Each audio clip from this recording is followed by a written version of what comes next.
Welcome to the world of Sci-Fi Stories, and don't forget to like, subscribe, and share the channel.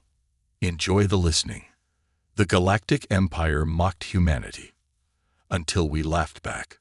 The Galactic Empire had seen thousands of species rise and fall under its rule. Civilizations bowed before its might, their cultures assimilated or crushed. To them, humanity was nothing more than another primitive species, barely worth notice, weak, fragile, and utterly unremarkable. Until we laughed. It started with the first human envoy to the Imperial Council, a meeting of the most advanced races in the known universe. The council chamber was an immense marble-like structure floating in the void of space, surrounded by the glittering stars of conquered worlds.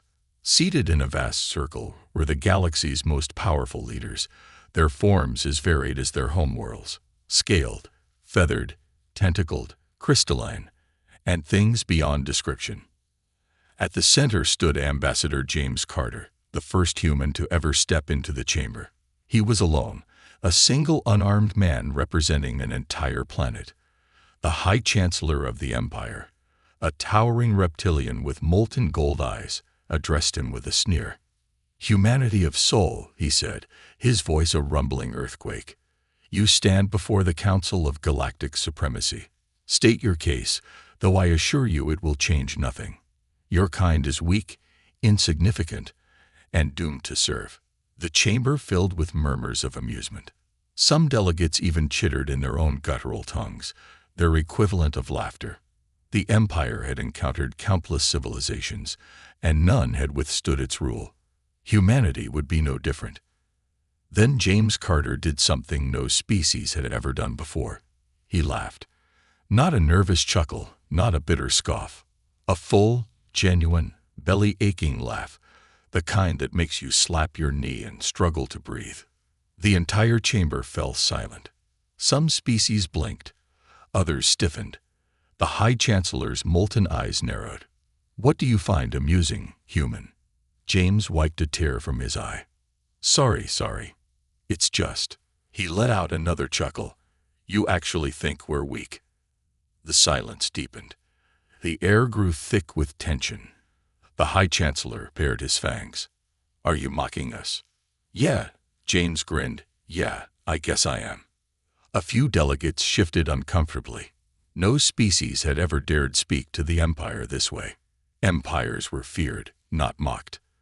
They were destroyers, not the butt of a joke. "You misunderstand the power before you," the High Chancellor growled. "Our fleet has conquered thousands of worlds. Our soldiers have crushed entire armies. Our weapons could reduce your homeworld to ash in seconds. You are insects before us." James tilted his head, still smirking. "And yet you're scared of a joke." A ripple of unease passed through the chamber. Some species understood humor, most did not. But fear was universal.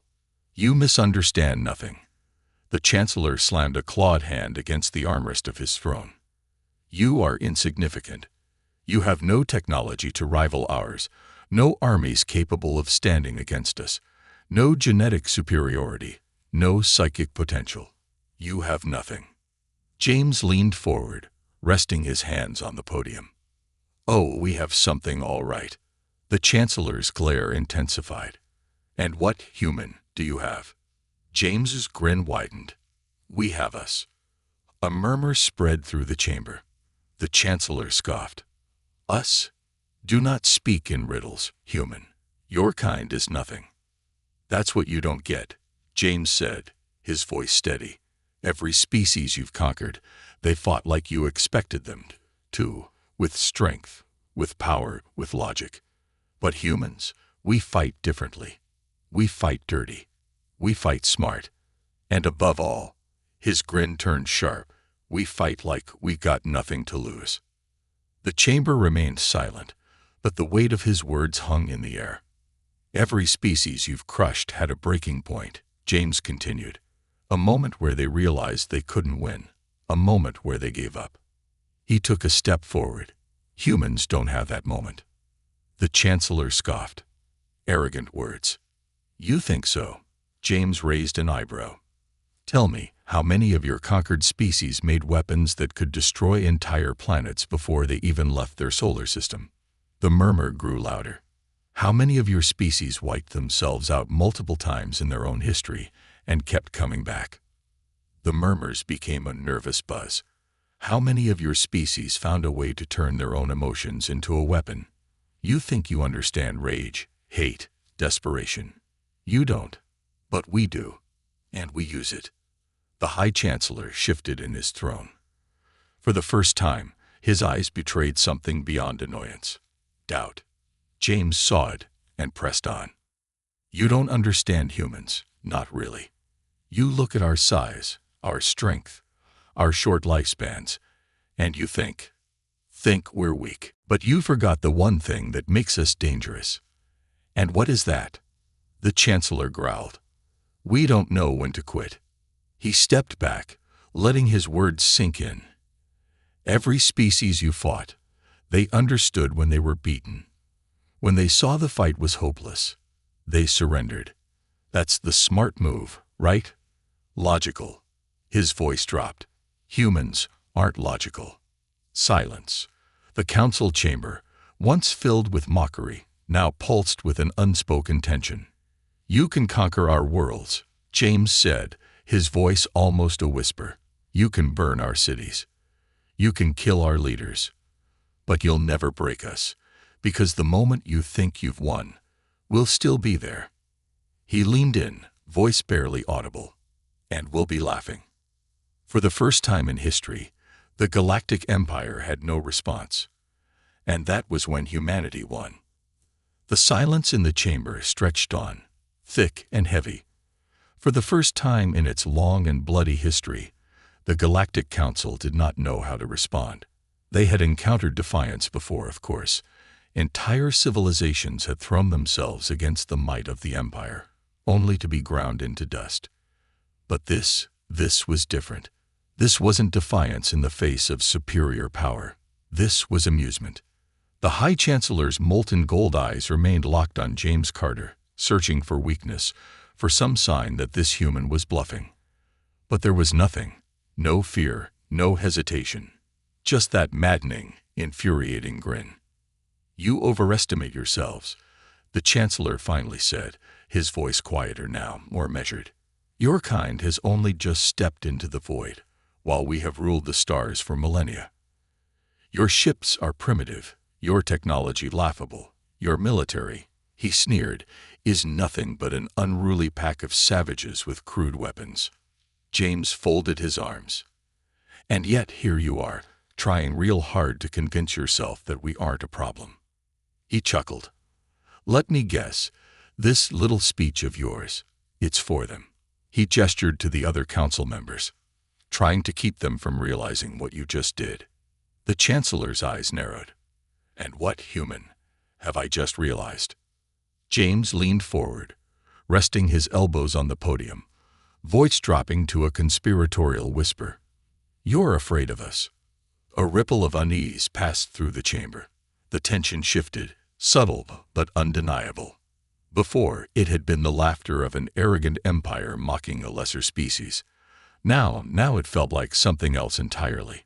Now it felt like doubt. The High Chancellor scoffed, but there was something forced about it. You are mistaken, he said. Your kind is insignificant. You will be brought to heel like all the others. James raised an eyebrow. Will we? The Chancellor straightened. Your planet will be given an opportunity, he announced, addressing the chamber once more. Submit willingly, and you will be allowed to exist under Imperial rule. Resist, and you will burn. A murmur of agreement rippled through the council. It was the same ultimatum that had been given to countless species before, the same choice, servitude or annihilation. James tilted his head, as if considering the offer. Then, very deliberately, he pulled something from his pocket, a small black rectangle. The Chancellor's eyes flicked to it. What is that? James grinned. Oh, just my communicator. Thought I'd show you something. He tapped the screen a few times, then turned it towards the gathered council. A hologram flickered to life, a live feed from somewhere deep in space. The perspective was shaky, the image grainy, but it was clear enough. A fleet. A human fleet. Dozens of ships, ugly and brutish compared to the sleek, elegant designs of the Imperial Armada. Scarred hulls, mismatched components, weapons that looked bolted on rather than properly integrated.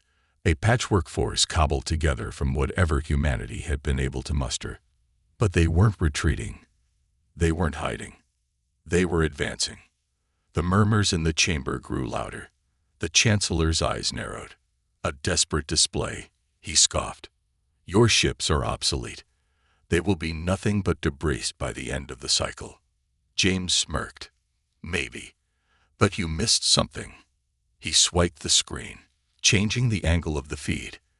The perspective shifted, zooming in on a single vessel, a massive, hulking dreadnought, and painted across its hull, in bright, defiant letters, was a single phrase. Nice try. The chamber erupted into chaos. Council members turned to one another, confused, uncertain. The Chancellor's expression darkened. What does this mean? He demanded. James leaned back, looking far too relaxed for someone who had just threatened an empire. It means, he said, you've already lost. Lost. The Chancellor bared his fangs. Explain. James shrugged. You think we don't know how outmatched we are? That we don't know our ships are weaker, our weapons outdated. He chuckled. You don't get it, do you? We're not here to win. He gestured to the hologram. That fleet. It's not a fleet. It's a message. The murmurs grew louder. The Chancellor's claws tightened around the armrest of his throne. A message? James grinned. Yeah. It says, come and get us. The room fell silent again. This isn't like your other wars, James continued. Those species you crushed, they wanted to survive. They wanted to win. But humanity. He laughed. We're crazy enough to enjoy this. He stepped forward, resting his hands on the podium. You think you can break us? Go ahead, try. Wipe out a city. We'll turn the rubble into a bunker. Kill 1 million of us, and 10 million more will pick up a gun. We'll fight you with knives, with rocks, with our bare hands if we have to. He leaned in. Because we don't fear you. We welcome the fight. The High Chancellor said nothing. His claws dug into the throne, cracking the stone beneath them. James smiled wryly. So yeah, you can conquer us. You can kill us. But you'll never stop us. He spread his arms. And the best part, we'll be laughing the whole damn time. And with that, he turned off the communicator, placed it back in his pocket, and casually walked towards the exit. He didn't need to stay to hear the Chancellor's response, because deep down, they all knew the war had already begun, and humanity had already won. The High Chancellor sat in silence, his molten gold eyes locked on the place where James Carter had stood moments ago. Around him, the council chamber was a storm of noise, frantic murmurs, nervous whispers, and the hushed growls of those who had begun to understand the true weight of what had just happened. For the first time in the Empire's long and violent history, a species had not only refused to kneel but had mocked them. And that terrified them. A member of the Zarth Dominion, a crystalline being whose form shimmered like fractured ice, spoke up. This cannot stand. It hissed, its voice sharp as breaking glass. The humans are primitive, but they are dangerous. Their existence threatens the very structure of the Empire. A 6-limbed warlord from the Golan clans slammed a fist against the table. They are madmen. To defy the Empire is one thing, but to mock it. His mandibles clicked furiously. We should wipe them out now, before their insanity spreads. Yes, came another voice, this time from a shadowy figure wrapped in layers of deep blue silk. A quick, decisive extermination. Their planet must burn. But not everyone agreed. The emissary of the Zari, a species of tall, silver-skinned beings with luminous eyes, raised a delicate hand. Are you all truly so blind? She asked softly, but her voice cut through the noise like a blade. Did you not see what the human was doing? The chamber fell into an uneasy silence. She turned her glowing gaze toward the High Chancellor. This was no mere defiance, no desperate attempt at intimidation. The human was playing with us. The Chancellor did not respond. She continued, her voice growing firmer. He wanted us to react this way, to lash out, to declare war. And we are falling into his hands exactly as he planned. The warlord growled. You suggest we do nothing. The emissary smiled. No, I suggest we think. Another council member, a hunched and wrinkled being whose species had long served the Empire as record keepers, cleared his throat. The humans, they are unlike anything we have encountered before, he said, his voice ancient and weary. Their history is a series of conflicts, each more brutal than the last. They have never known peace for long. War is not an aberration to them. It is their natural state. The Chancellor's claws dug into his throne. He had known this. Of course. The briefings on humanity had been clear. They had fought each other for millennia, waged wars that defied reason, slaughtered their own kind over gods, land, pride. They had developed weapons of mass destruction before they even left their own atmosphere. And yet, despite all of that, perhaps because of it, they had survived, thrived. He thought of the words James Carter had spoken. You don't know when to quit. He thought of the human fleet, those crude, patched together ships flying straight toward an enemy that they had no hope of defeating, and he realized something. James Carter had been telling the truth. The humans were not here to win. They were here to make the war unwinnable. The Chancellor exhaled slowly, suppressing the growl in his throat.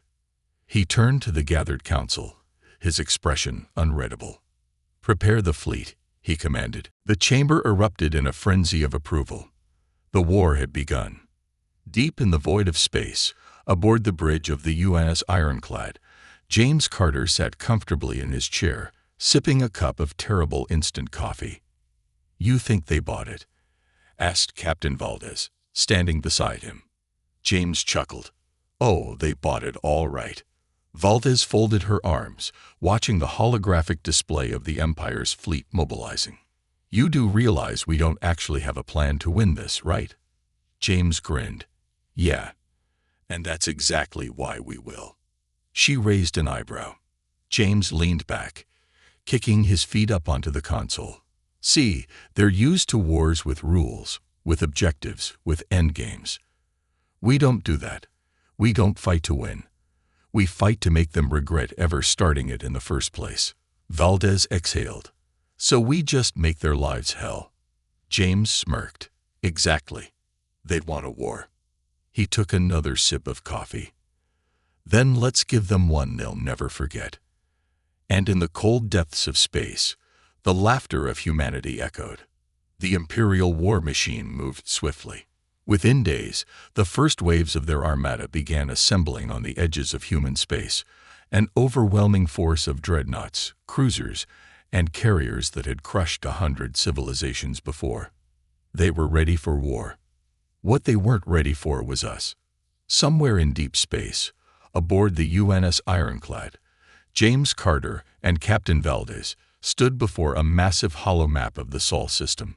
Around them, a handful of commanders and specialists studied the map, their faces grim but determined.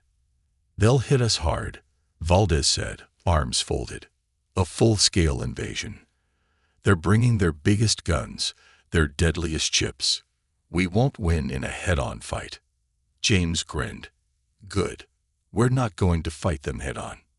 One of the officers, a grizzled veteran named Lieutenant Singh, frowned. Sir, with all due respect, how the hell are we supposed to win this? James took a sip of his coffee and set it down on the table. Singh, tell me something.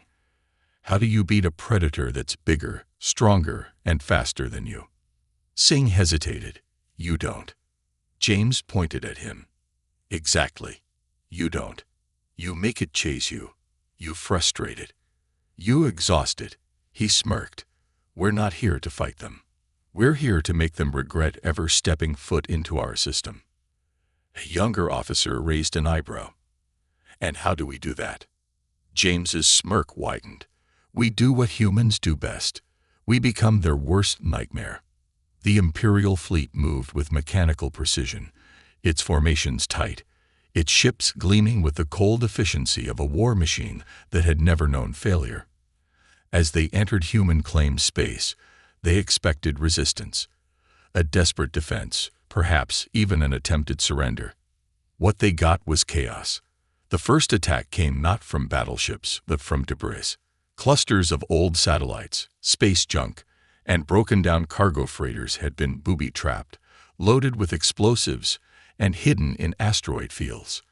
As soon as Imperial ships approached, the debris detonated, not enough to destroy them outright, but enough to cause damage, disrupt their shields, and force them to recalculate their formations.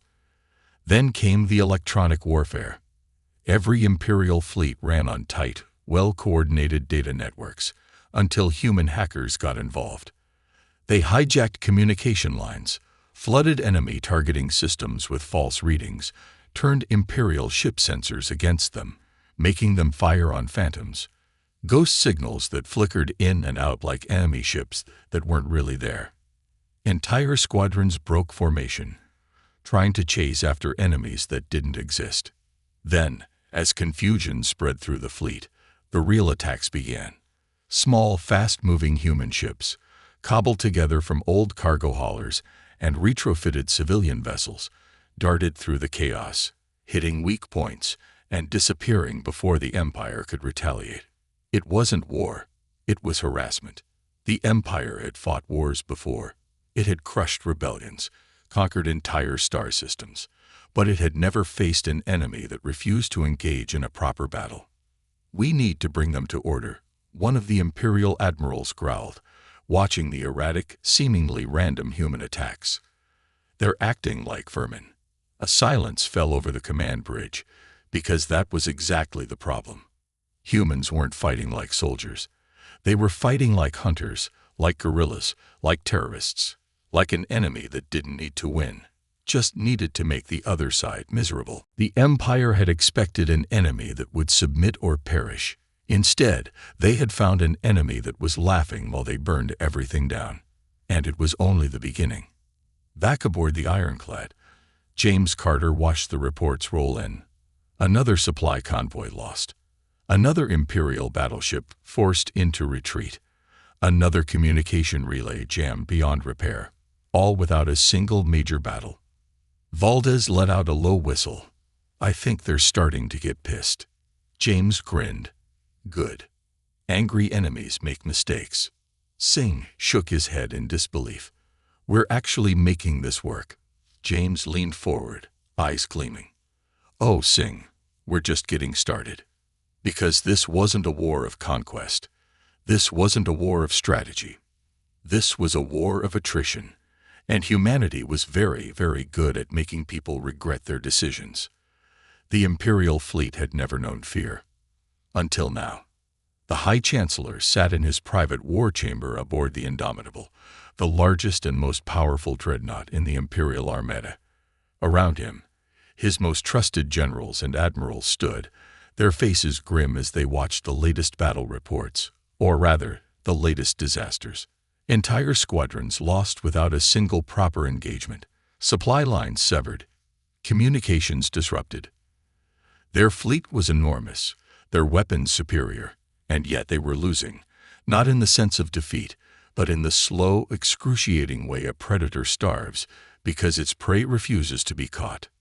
"This is unacceptable," one of the admirals hissed, his scaled face tight with barely contained fury. "We came to crush them, yet they mock us at every turn." The High Chancellor's golden eyes flickered toward the hollow map. The humans had no fleet to rival theirs, no planetary defenses that could stand against Imperial bombardment. And yet, the Empire's forces were struggling, because humanity wasn't fighting a war. They were playing a game. A cruel, insane, brilliantly effective game. The moment an Imperial fleet settled into orbit around a human-controlled colony, the madness would begin. False distress signals lured ships into ambushes. Space stations, seemingly abandoned, would suddenly explode, taking entire destroyers with them. Human ships barely held together, scraps of metal and desperation, suicidally rammed into Imperial carriers, detonating payloads designed to pierce hulls and tear through bulkheads.